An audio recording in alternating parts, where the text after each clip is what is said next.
Pernah nggak sih lihat burung bertengger di kabel listrik, terus mikir, ini burung kenapa nggak kesetrum? Apa mereka dapat mujizat dari alam? Well, ternyata jawabannya ada di fisika dan sedikit akal sehat. Tapi tenang, kita nggak perlu panggil Einstein buat ngerti ini. Oke, jadi gini, listrik itu pada dasarnya pengen banget mengalir. Kayak pacar yang gemes pengen chat terus.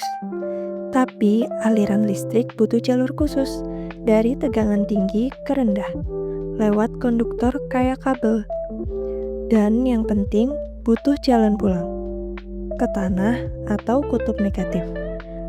Nah, burung yang lagi santai di kabel itu cuma nyentuh satu kabel aja, nggak nyambung ke tanah ataupun kabel lain. Jadi, meski si burung berdiri di kabel bertegangan tinggi, listrik gak punya alasan buat nyelonong lewat tubuhnya. Karena resistansi tubuh burung lebih tinggi dibanding kabel tembaga. Listrik itu pemalas. Mereka milih jalan yang paling gampang. Ya tetap lewat kabel, bukan lewat si burung.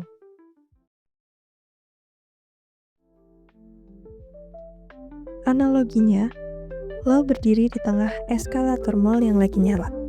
Kaki lo di anak tangga yang sama. Apa lo tiba-tiba bakal kesedot listrik? Enggak kan? Soalnya lo nggak menjembatani bagian atas dan bawah eskalator. Sama kayak burung. Selama mereka nggak nyentuh kabel lain atau tanah, sambil masih pegang kabel yang pertama, ya aman. Kecuali mereka punya rencana jadi burung super. Dengan sayap sepanjang 10 meter yang nyentuh 2 kabel sekaligus. Well, itu bakal jadi cerita lain. Bisa jadi burung bakar.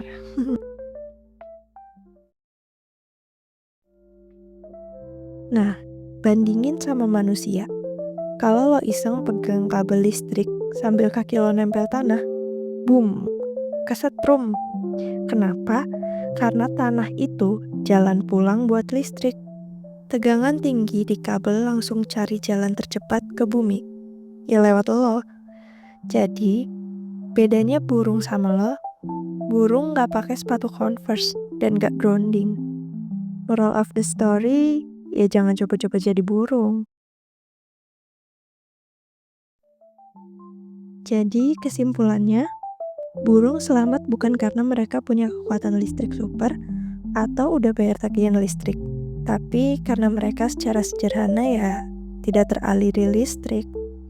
Akan beda cerita ketika burung bisa menyentuh 2 kabel sekaligus, atau menyentuh kabel dengan kaki menginjak tanah.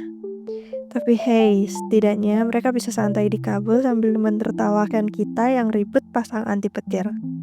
Next time, lihat burung di kabel, kasih tepuk tangan lah. Mereka ahli fisika loh tanpa sadar. Oke, mungkin sekarang lo mikir, terus kenapa burung nggak sekalian colok HP buat streaming YouTube di kabel? Ya karena mereka burung. Mereka masih sibuk urusan cacing dan kicau-kicau cici-cuit. Prioritas, guys.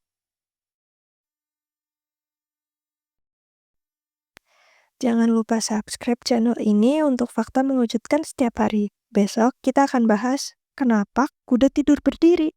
Sampai jumpa.